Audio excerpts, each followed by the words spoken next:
Hello दोस्तों, आप सभी का हमारे YouTube channel the S3 royal family में स्वागत है। आज का यह सेशन प्राचीन इतिहास का तीसरा क्लास है, जिसमें हम मगध राज्य के उत्कर्ष, सिकंदर और मौर्य साम्राज्य के बारे में विस्तार से पढ़ेंगे, जो एग्जाम के पॉइंट ऑफ व्यू से बहुत ही ज्यादा इम्पोर्टेंट है। तो बिना स्किप किए क्लास के लास्ट तक बने रहिएगा। इसी के साथ हम अपना आज का ये सेशन शुरू करते हैं। हमारा पहला टॉपिक है मगध साम्राज्य का उत्कर्ष। कहा जाता है कि पुराणों के अनुसार मगध का सबसे प्राचीन वंश बृहद्रथ वंश था, जिसकी स्थापना बृहद्रथ के द्वारा की गई थी और जरासंध का संबंध भी बृहद्रथ वंश से था। लेकिन बौद्ध ग्रंथ के अनुसार मगध साम्राज्य का सबसे पहला शासक वंश हर्यक वंश था और हम पढ़ेंगे हर्यक वंश के बारे में। हर्यक वंश जो है वो 544 ईसा पूर्व से 412 ईसा पूर्व तक मगध पर अपना शासन स्थापित किए रखा। अगला पॉइंट है कि हर्यक वंश का संस्थापक बिंबिसार था, जिसका शासनकाल 544 ईसा पूर्व से 493 ईसा पूर्व तक रहा। वहीं बिंबिसार ने अंग जनपद को युद्ध करके मगध में मिला लिया था। बिंबिसार मगध साम्राज्य का पहला राजा था जिसने अस्थायी सेना का गठन किया था और बिंबिसार ने राजगृह को अपनी राजधानी बनाई थी। इसके साथ ही बिंबिसार लगभग 52 साल तक मगध पर अपना शासन स्थापित किए रखा। नेक्स्ट पॉइंट है कि मगध पहला ऐसा जनपद था और बिंबिसार पहले ऐसे राजा थे जो युद्ध में हाथियों का प्रयोग किए थे। और इस क्वेश्चन और आप इसे स्टार मार्क कर लीजिए, क्योंकि इससे ऐसे क्वेश्चन बनते हैं कि वो कौन सा ऐसा जनपद था जहां सबसे पहली बार युद्ध में हाथियों का इस्तेमाल किया गया था, तो वो है मगध जनपद। अब चलते हैं अगले पॉइंट पे। अगला पॉइंट है कि बिंबिसार मगध साम्राज्य पर लगभग 52 वर्षों तक शासन किया। वहीं बिंबिसार के राजवैद्य जीवक थे जो बुद्ध की सेवा किए थे और अवंती के राजा प्रोदत को पांडु रोग से इलाज भी किए थे। नेक्स्ट पॉइंट है कि बिंबिसार ने वैवाहिक संबंध द्वारा अपने साम्राज्य का विस्तार किया, जैसे कौशल नरेश प्रेसनजीत की बहन महाकौशला से और वैशाली के चेटक की पुत्री चेलना से तथा मद्र राजकुमारी क्षेमा से शादी की। यानी बिंबिसार ने सबसे पहले तो युद्ध किया और अंग जनपद को अपने में मिला लिया। उसके बाद उसने वैवाहिक संबंध स्थापित किया अलग अलग जनपदों में, ताकि वो अपने साम्राज्य का विस्तार कर सके, जैसे कि महाकौशला से, फिर चेलना से और फिर राजकुमारी क्षेमा से। नेक्स्ट पॉइंट है कि बिंबिसार जो था वो बौद्ध धर्म के अनुयायी थे। अब चलते हैं अगले पॉइंट पे। नेक्स्ट पॉइंट है कि बिंबिसार की हत्या उसके पुत्र अजातशत्रु ने कर दी और 493 ईसा पूर्व राजगद्दी पर बैठा। यानी अजातशत्रु जो था वो 493 ईसा पूर्व से 461 ईसा पूर्व तक मगध पर शासन किया। कहा जाता है कि अजातशत्रु का उपनाम कुनिक था और इसे आप स्टार मार्क कर लीजिए, क्योंकि ये कई बार एग्जाम में पूछा जा चुका है कि कुनिक के नाम से किसे जाना जाता है, तो अजातशत्रु को, जो कि हर्यक वंश के शासक थे। वहीं बौद्ध ग्रंथ में अजातशत्रु को पितृहंता यानी पिता की हत्या करने वाला कहा गया है।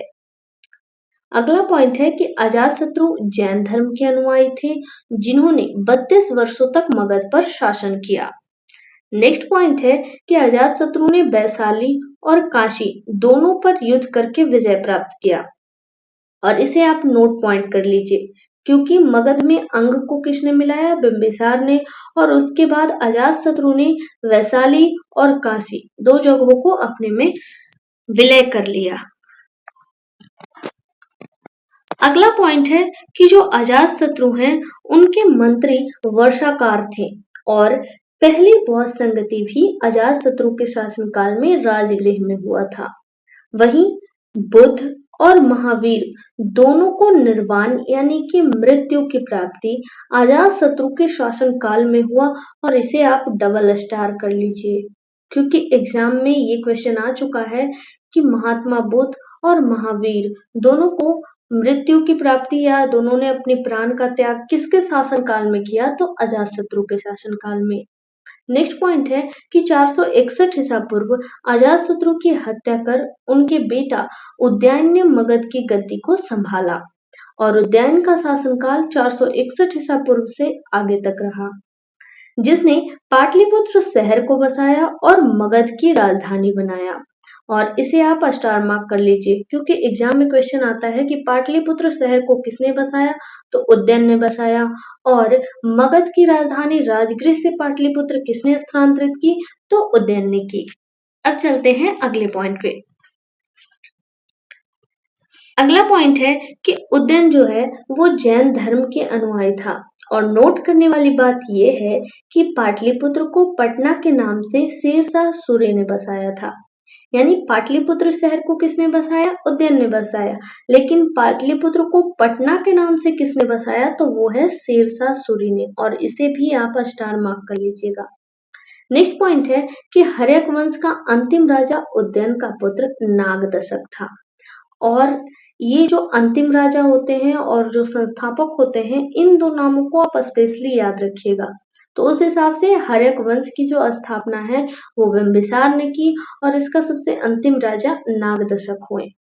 अब इसके बाद हर्यक वंश का पतन हो जाता है और नए वंश का उत्कर्ष होता है जिसका नाम है शिशुनाग वंश, जो 412 ईसा पूर्व से 344 ईसा पूर्व तक मगध की राजगद्दी को संभाला। हमारा अगला पॉइंट है कि शिशुनाग वंश की संस्थापक शिशुनाग थे। यानी शिशुनाग वंश की स्थापना भी शिशुनाग ने की, जिसने अपनी राजधानी पाटलिपुत्र से वैशाली ले गए। मतलब कि सबसे पहले जो मगध है उसकी राजधानी राजगृह रही, उसके बाद पाटलिपुत्र हुआ और उसके बाद वैशाली हो गया। अगला पॉइंट है कि शिशुनाग का उत्तराधिकारी कालाशोक, जो कि पुनः अपनी राजधानी को पाटलिपुत्र स्थापित कर दिया। तो इसे आप स्टार मार्क कर लीजिए क्योंकि ये क्वेश्चन आपसे पूछा जाएगा कि मगध की राजधानी वैशाली से पुनः पाटलिपुत्र किसने स्थानांतरित की? तो उसका सही जवाब है कालाशोक। अब चलते हैं अगले पॉइंट पे। नेक्स्ट पॉइंट है कि कालाशोक के समय द्वितीय बौद्ध संगति का आयोजन हुआ और यह आयोजन वैशाली में हुआ। आपसे क्वेश्चन है कि द्वितीय बौद्ध संगति जो है वो कब हुआ था? कमेंट में बताइएगा। नेक्स्ट पॉइंट है कि कालाशोक का उपनाम काकवर्ण था और इसे आप स्टार मार्क कर लीजिए क्योंकि एग्जाम में क्वेश्चन आ सकता है कि काकवर्ण के नाम से किसे जाना जाता है? तो कालाशोक को।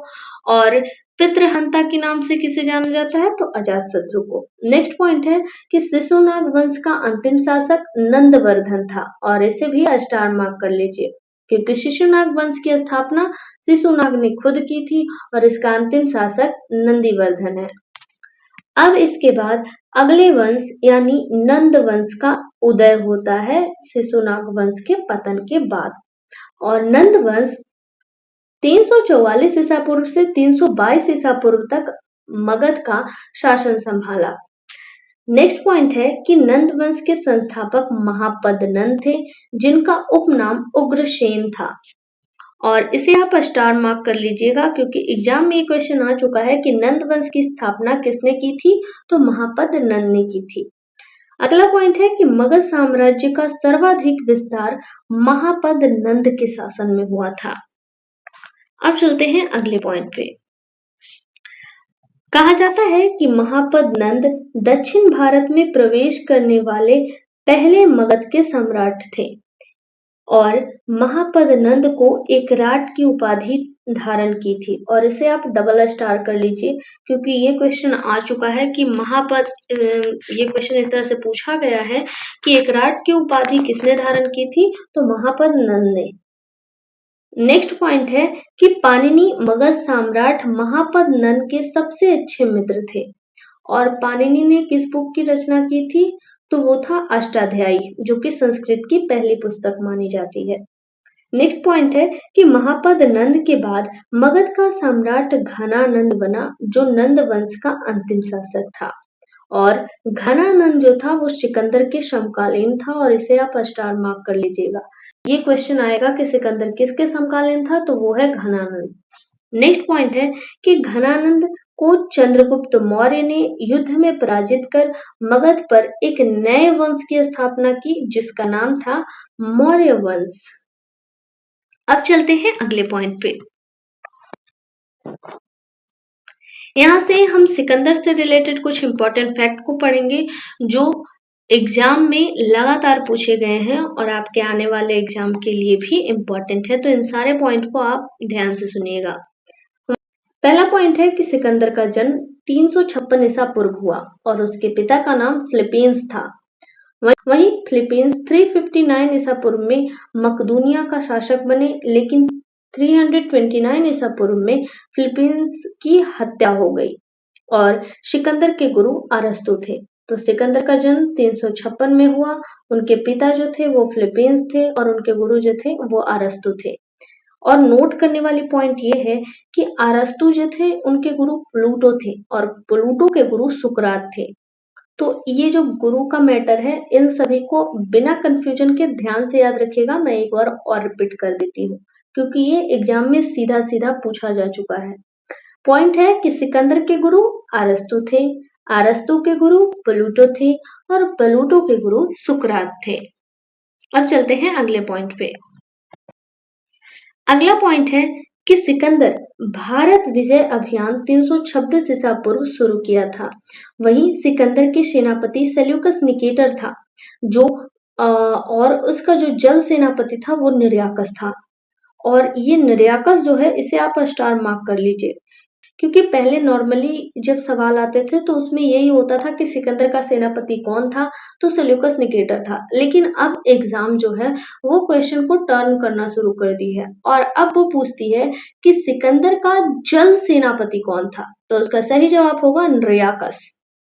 नेक्स्ट पॉइंट है कि सिकंदर भारत में प्रवेश करते ही पंजाब के शासक पोरस के साथ युद्ध करना पड़ा था और सिकंदर और पोरस के बीच झेलम नदी, जिसे हम बितिस्ता नदी कहते हैं, के तट पर 326 ईसा पूर्व में इस युद्ध को हाइडे स्पीसीज का युद्ध कहते हैं और इसे आप डबल स्टार मार्क कर लीजिए क्योंकि इससे कई तरह के सवाल पूछे जाते हैं। पहला कि जब सिकंदर भारत में प्रवेश किया तो उसे सबसे पहली बार किस भारतीय शासक का सामना करना पड़ा, तो उसका सही जवाब होगा पोरस।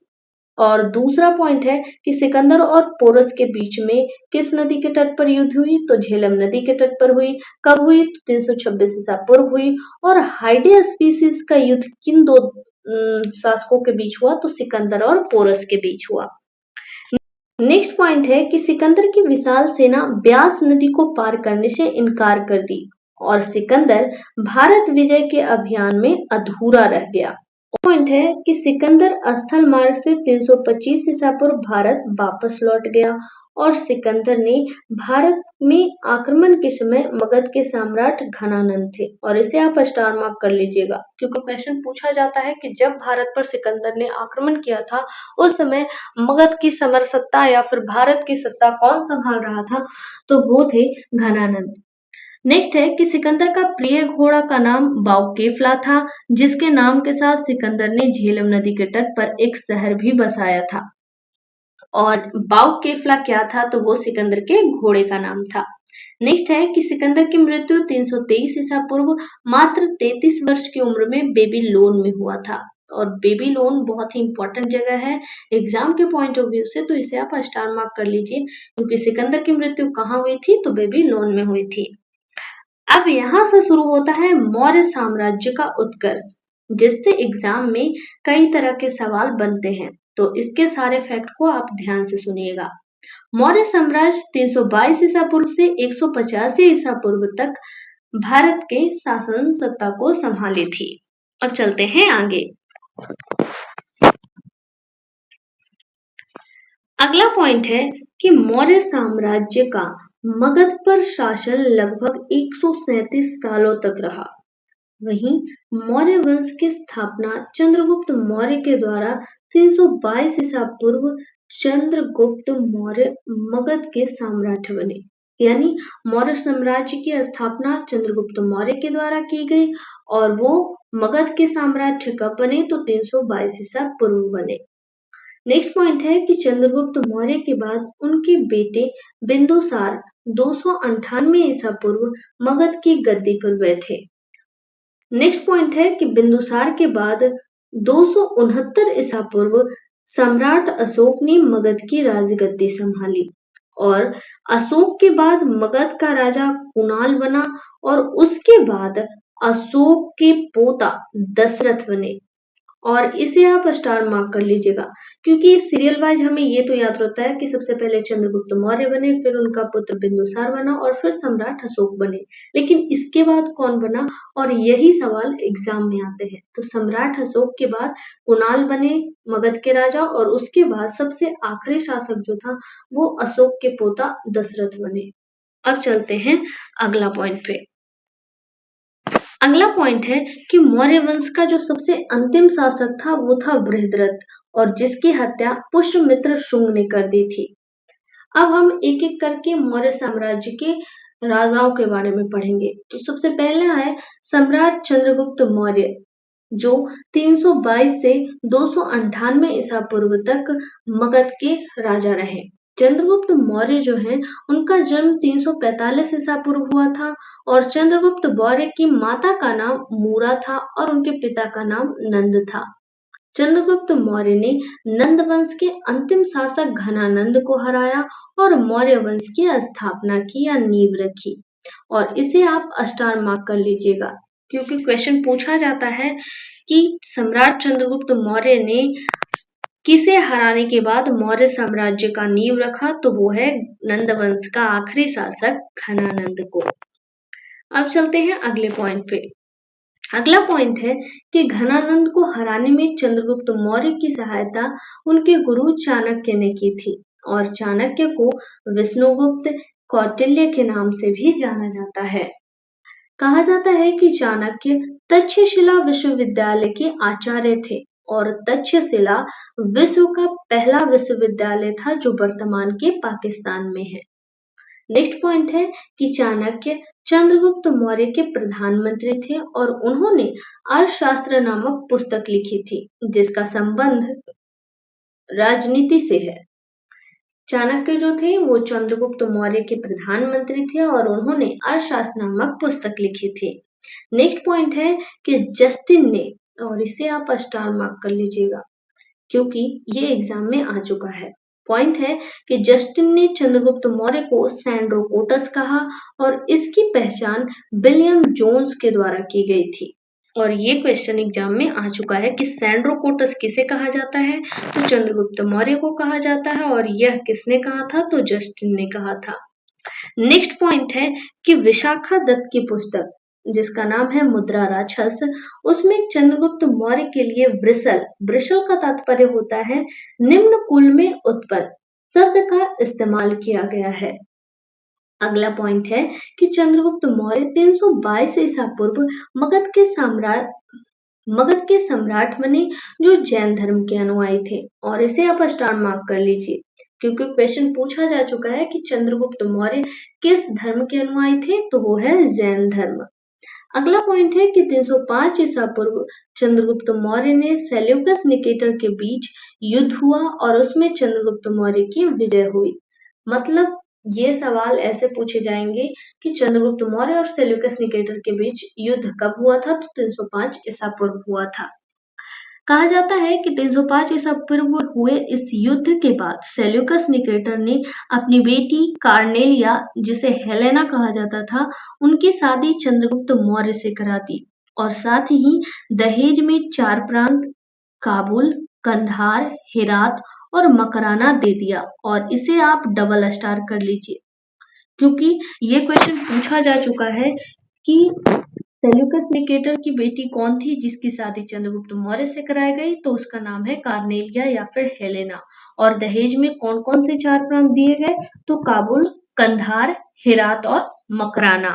अब चलते हैं अगले पॉइंट पे। अगला पॉइंट है कि चंद्रगुप्त मौर्य के द्वारा सेल्यूकस निकेटर को 500 हाथियों का भेंट दिया गया। वहीं चंद्रगुप्त मौर्य ने 3 विवाह किए थे। उनकी प्रथम पत्नी का नाम दुर्धरा और दुर्धरा ने ही बिंदुसार को जन्म दिया था। और दुर्धरा ने ही बिंदुसार को जन्म दिया था। नेक्स्ट पॉइंट है कि चंद्रगुप्त मौर्य के दरबार में सेल्यूकस निकेटर का राजदूत मेगास्थनीज आया था, और इसे आप स्टार मार्क कर लीजिएगा। अगला पॉइंट है कि मेगास्थनीज ने इंडिका नामक पुस्तक लिखी जिसमें पाटलिपुत्र के प्रशासन का वर्णन किया है। अब चलते हैं अगले पॉइंट पे। अगला पॉइंट है कि मेगास्थनीज ने भारतीय समाज को 7 वर्गों में बांटा, जबकि चाणक्य के द्वारा 4 वर्गों में बांटा गया था, और इसे आप डबल स्टार मार्क कर लीजिएगा, क्योंकि एसएससी के एग्जाम में ये क्वेश्चन आ चुका है कि भारतीय समाज को 7 वर्गों ने किसने बांटा था, तो वो है मेगास्थनीज, और चाणक्य के द्वारा 4 वर्गों में बांटा गया था। नेक्स्ट पॉइंट है कि चंद्रगुप्त मौर्य ने जैन धर्म की दीक्षा भद्रबाहु से ली थी, और इसे भी आप स्टार मार्क कर लीजिएगा। अगला क्वेश्चन है कि चंद्रगुप्त मौर्य ने कर्नाटक के श्रवणबेलगोला में सलेखना विधि यानी उपवास के द्वारा 298 ईसा पूर्व अपने प्राण का त्याग कर दिया था, और इसे भी आप स्टार मार्क कर लीजिए, क्योंकि एसएससी में ये क्वेश्चन आ चुका है कि चंद्रगुप्त मौर्य ने अपने प्राण का त्याग कहाँ किया, तो वो है श्रवणबेलगोला में, और श्रवणबेलगोला किस राज्य में पड़ता है, तो कर्नाटक में। अगला पॉइंट है कि चंद्रगुप्त मौर्य पहले मौर्य सम्राट थे जिन्होंने दक्कन तक अपने साम्राज्य का विस्तार किया था। अब चलते हैं अगले पॉइंट पे। अगला पॉइंट है कि चंद्रगुप्त मौर्य के द्वारा पाटलिपुत्र को अपनी राजधानी बनाया गया, और वहां पर लकड़ी के विशाल भवन का निर्माण भी किया गया, जो कि चंद्रगुप्त मौर्य ने कराया था। अगला पॉइंट है कि चंद्रगुप्त मौर्य के बाद मगध के उत्तराधिकारी बिंदुसार बना। अब हम पढ़ेंगे बिंदुसार के बारे में, जो कि 298 ईसा पूर्व से 269 ईसा पूर्व तक मगध का शासन संभाले। अगला पॉइंट है कि बिंदुसार 298 में मगध का सम्राट बना, जिसे अमित्र घात यानी शत्रु विनाशक कहा जाता है, और इसे आप स्टार मार्क कर लीजिए, क्योंकि कई एग्जाम में ये सवाल रिपीट हो चुका है कि अमित्र घात किसे कहा जाता है, तो वो है बिंदुसार को। अगला पॉइंट है कि बिंदुसार आजीवक संप्रदाय को मानते थे। जहां चंद्रगुप्त मौर्य जैन धर्म को मानते थे, ठीक वैसे ही बिंदुसार जो थे वो आजीवक संप्रदाय को मानते थे। अगला पॉइंट है कि वायु पुराण में बिंदुसार को भद्रसार कहा गया है, यानी बिंदुसार को ही भद्रसार के नाम से भी जाना जाता है। वहीं एक और पॉइंट है कि जैन ग्रंथ में बिंदुसार को शिवसेन कहा गया है। तो बिंदुसार के कितने नाम हो गए? 3 नाम हो गए, भद्रसार, शिवसेन और अमित्र घात, और ये तीनों नाम आप अपने माइंड में रखिएगा। अगला पॉइंट है कि बिंदुसार के समय तक्षशिला में 2 बार विद्रोह हुआ था, जिसे दबाने के लिए बिंदुसार ने पहले सुसीम को भेजा, और उसके बाद सुसीम जब असफल रहा तो अशोक को भेजा गया, और वह सफल रहे।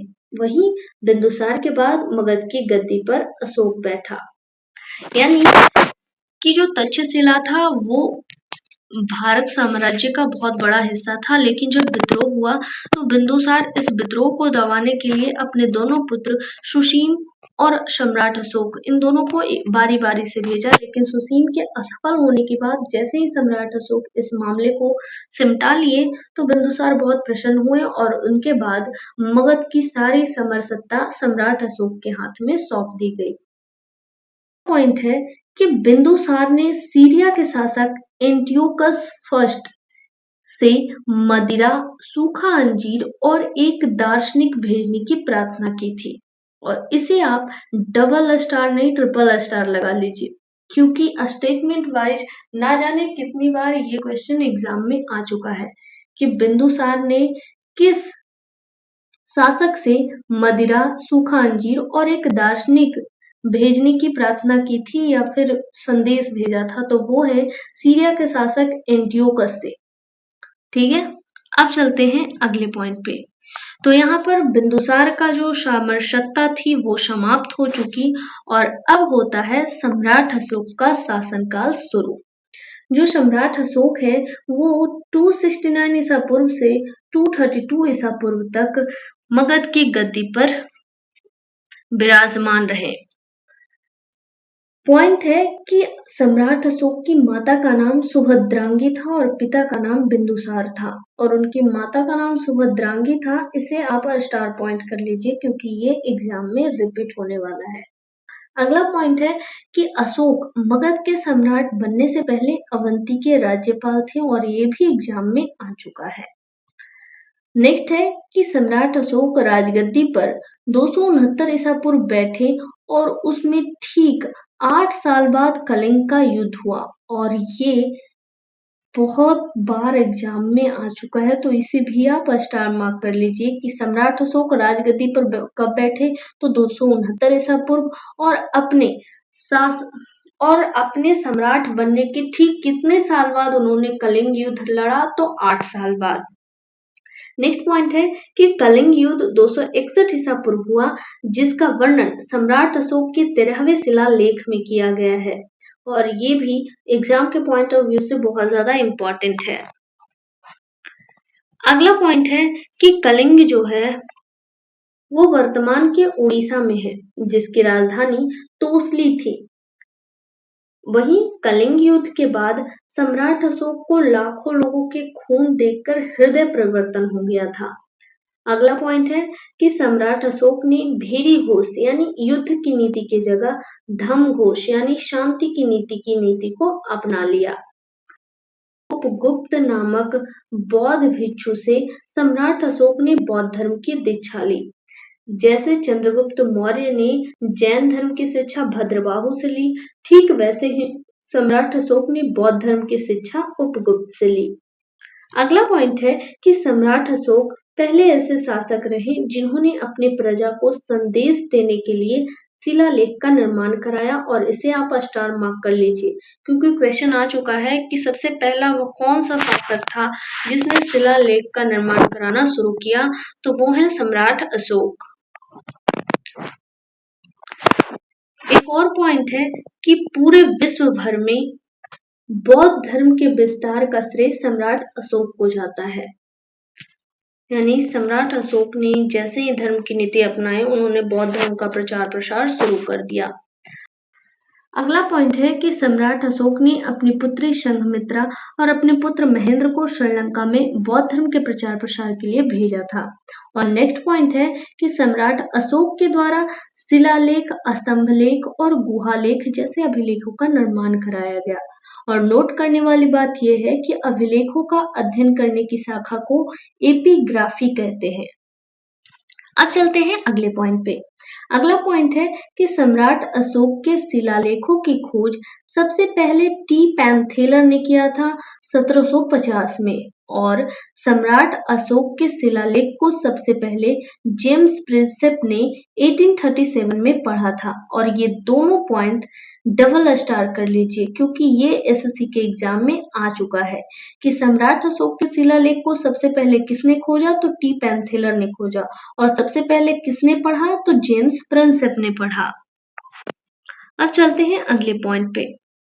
अगला पॉइंट है कि सम्राट अशोक के शिलालेख की लिपियां, यानी सम्राट अशोक के जो शिलालेख थे उन्हें किन किन लिपियों में लिखा गया था। तो पहला पॉइंट है कि ग्रीक और आर्मेइक लिपि अफगानिस्तान के क्षेत्र में रहा, और खरोष्टी लिपि पाकिस्तान के क्षेत्र में मिला। वही जो ब्राह्मी लिपि थी वो शेष पूरे भारत में देखने को मिली, जिसका सबसे ज्यादा इस्तेमाल शिलालेख में किया गया। नोट करने वाली बात यह है कि ब्राह्मी लिपि को बाएं से दाएं लिखते हैं और खरोष्टी लिपि को दाएं से बाएं लिखते हैं, और इसे आप स्टार मार्क कर लीजिए क्योंकि ये एग्जाम में रिपीट हो चुका है। तो ब से ब्राह्मी और ब से बाएं, यानी ब्राह्मी को बाएं से दाएं लिखेंगे, ठीक इसके रिवर्स में खरोष्टी को दाएं से बाएं लिखेंगे। इस तरह आप पढ़िएगा तो ये पॉइंट आपको याद रहेगा। अब चलते हैं अगले पॉइंट पे। यहाँ से सम्राट अशोक के प्रमुख शिलालेख और उनमें उनके वर्णित विचारों का हम अध्ययन करेंगे। देखिए, सम्राट अशोक के 14 शिलालेख हैं और 7 स्तंभ लेख हैं। और ये 14 शिलालेख में किन किन बातों का वर्णन किया है उसे हम इस टेबल में पढ़ने वाले हैं। तो पहला शिलालेख है, उसमें कहा गया है कि पशु बलि की निंदा की गई है। और दूसरे में मनुष्य पशु के लिए चिकित्सा की व्यवस्था की गई है। और तीसरे शिलालेख में राज्य अधिकारियों को 5 साल पर राज्य दौरा करने का आदेश दिया गया है। और चौथे शिलालेख में भेरी घोष की जगह धम घोष की नीति अपनाई गई है और इसे डबल स्टार कर लीजिए, क्योंकि एग्जाम में ये क्वेश्चन आ चुका है कि सम्राट अशोक के किस शिलालेख में भेरी घोष की जगह धम घोष की नीति अपनाने की चर्चा की गई है। तो वो है चौथी शिलालेख।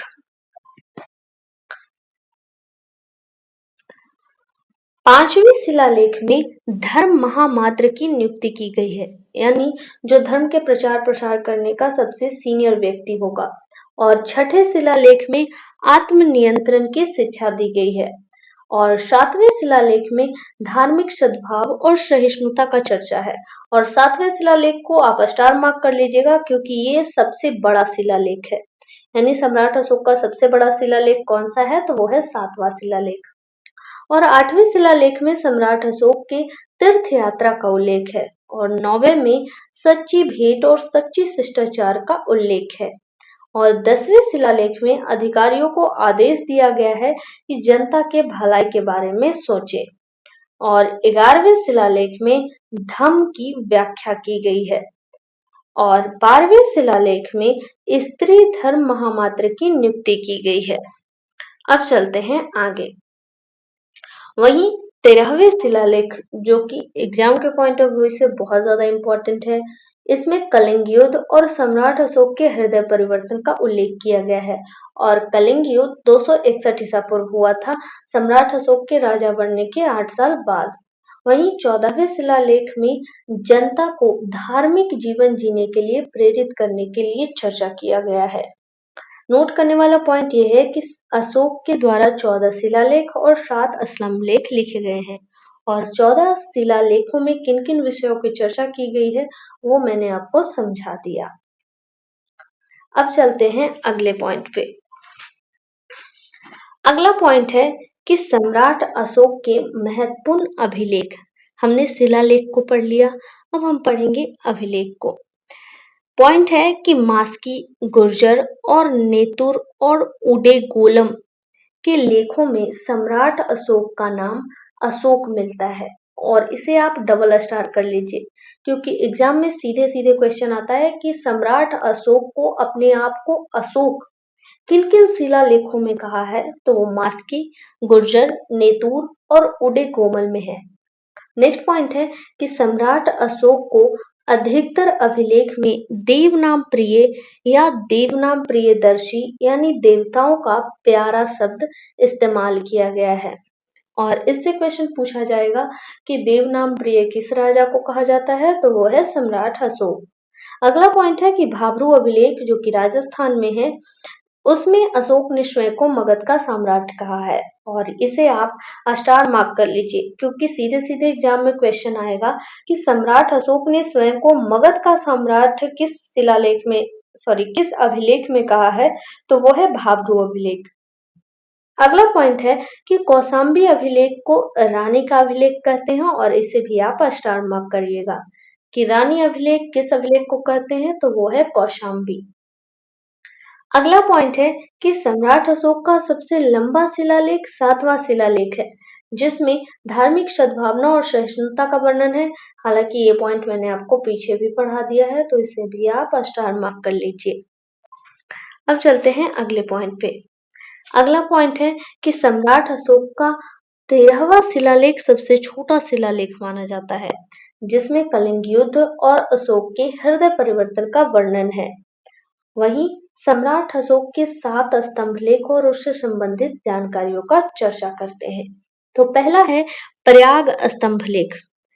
पहले यह कौशाम्बी में था और जिसे अकबर के द्वारा प्रयाग में स्थानांतरित करा दिया गया, और इसे भी आप स्टार मार्क कर लीजिए। नेक्स्ट है दिल्ली मेरठ स्तंभलेख, जिसे फिरोज शाह तुगलक के द्वारा मेरठ से दिल्ली स्थापित कर दिया गया। अगला है दिल्ली टोपार हरियाणा स्तंभ लेख। देखो, मेरठ, टोपार और एक और कोई था जिसे फिरोज शाह तुगलक ने इन सभी जगहों से दिल्ली स्थापित किया था। तो इस टोपार स्तंभ लेख को भी फिरोज शाह तुगलक के द्वारा टोपार से दिल्ली स्थापित किया गया था। चौथा है रामपुरवा स्तंभ लेख और यह बिहार के चंपारण जिले में है और इसे भी आप स्टार मार्क कर लीजिएगा, क्योंकि पूछा जाता है कि निम्न में से कौन बिहार के चंपारण जिले में है। तो रामपुरवा और लौरियार अरेराज ये भी बिहार के चंपारण जिले में है। अगला है लौरिया नंदनगढ़, बिहार के चंपारण में है और इस पर मोर का चित्र है और इसे आप डबल स्टार मार लीजिएगा, क्योंकि क्वेश्चन आ चुका है कि सम्राट अशोक के किस स्तंभ लेख में मोर का चित्र है। तो वो है लौरिया नंदनगढ़, चंपारण, बिहार के शिलालेख में, सॉरी स्तंभ लेख में।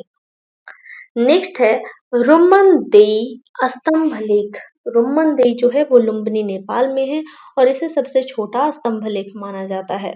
अगला पॉइंट है कि भारत का राष्ट्रीय चिन्ह अशोक स्तंभ है जो उत्तर प्रदेश के सारनाथ में स्थित है। वहीं सम्राट अशोक के स्तंभ में 4 शेर हैं जो एक दूसरे की ओर पीठ करके बैठे हैं। और जब अगला पॉइंट है कि अशोक के स्तंभ चुनार और बलुआ पत्थर से बने हैं, जिसमें एक स्तंभ के शीर्ष पर शेर और उसके नीचे उल्टा कमल बना हुआ है। नोट करने वाली बात यह है कि सम्राट अशोक का एकमात्र स्तंभ जिस पर शेर की जगह हाथी का चित्रण है वो है संकीसा स्तंभ लेख, जो कि वर्तमान के उत्तर प्रदेश में है और इसे आप डबल स्टार मारिएगा।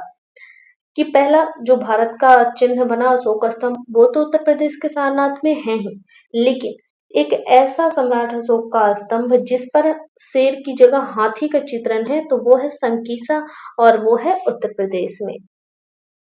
एक पॉइंट ये भी याद रखिएगा कि जो सम्राट अशोक का जो स्तंभ है उस पर ऐसे तो 4 शेर है लेकिन दिखते कितने हैं, तो 3 शेर। अगला पॉइंट है कि सम्राट अशोक के समय सबसे अधिक स्तूपों का निर्माण किया गया, जिसे बौद्ध धर्म का प्रतीक माना जाता है और बौद्ध धर्म में प्राण त्याग या फिर निर्माण का प्रतीक ही स्तूप है। और सबसे प्रमुख स्तूप है सांची का स्तूप, जो कि मध्य प्रदेश में स्थित है। अगला पॉइंट है कि सम्राट अशोक के समय पहली बार पत्थरों को काटकर गुफा का निर्माण किया गया था, जैसे कि बराबर की गुफा जो कि बिहार में है जिसे सुदामा कहते हैं। उसके बाद चोपार, कर्ज तथा विश्व झोपड़ी भी कहा जाता है। नोट करने वाली बात यह है कि छल्लेदार यानी सीढ़ियों वाला कुआं का निर्माण का कार्य मौर्य काल में ही प्रारंभ हुआ था। अगला पॉइंट है कि सम्राट अशोक के समय मगध 5 प्रांतों में बटा था और इसे आप डबल स्टार कर लीजिए। क्वेश्चन पूछा जाएगा कि मगध साम्राज्य जो था वो कितने प्रांतों में बटा था, तो वो है 5 प्रांत। पहला है उत्तरपथ जिसकी राजधानी तक्षशिला है। दूसरा है दक्षिणापथ जिसकी राजधानी स्वर्णगिरी है। और इससे सीधे सीधे सवाल पूछे जाता है कि तक्षशिला किसकी राजधानी है, तो उत्तरापथ की, और स्वर्णगिरी किसकी राजधानी है, तो दक्षिणापथ की। अब चलते हैं अगले पॉइंट पे। तीसरा है पूर्वी प्रांत जिसे प्राची कहते हैं और इसकी राजधानी पाटलिपुत्र है, यानी प से पूर्वी, प से पाटलिपुत्र। चौथा है अवंती और अवंती की राजधानी उज्जैन है। और पांचवा है कलिंग जिसकी राजधानी तोसली है और कलिंग का युद्ध 261 ईसा पूर्व हुआ और कलिंग का विजय सम्राट अशोक ने किया। अब चलते हैं अगले पॉइंट पे। अगला पॉइंट है कि चेरपुत्र, चोल, पांड्यन ये सभी मगध के पड़ोसी राष्ट्र थे और मौर्य काल में मगध साम्राज्य का प्रशासन भी 4 वर्गों में बटा था। साम्राज्य, प्रांत जिसे चक्र कहते थे, विषय यानी जिला और ग्राम यानी ग्राम सबसे छोटी इकाई थी और साम्राज्य सबसे बड़ी इकाई थी। अब चलते हैं अगले पॉइंट पे। अगला पॉइंट है कि ग्राम जो है वो सबसे छोटा और साम्राज्य सबसे बड़ी इकाई थी। वहीं ग्राम का प्रधान ग्रामीण होता था और विषय विषयपति के अधीन होता था। विषय का तात्पर्य हुआ जिला वहीं प्रांत के प्रधान राजा के पुत्र आर्यपुत्र हुआ करते थे और मौर्य काल के सबसे छोटे प्रशासन गोप हुआ करते थे। वहीं मौर्य काल में सबसे बड़ा अधिकारी महामात्य हुआ करते थे। तो इसे भी आप स्टार मार्क कर लीजिएगा कि मौर्य काल में सबसे बड़े अधिकारी को क्या कहते थे, तो महामात्य कहते थे। अब चलते हैं अगले पॉइंट पे।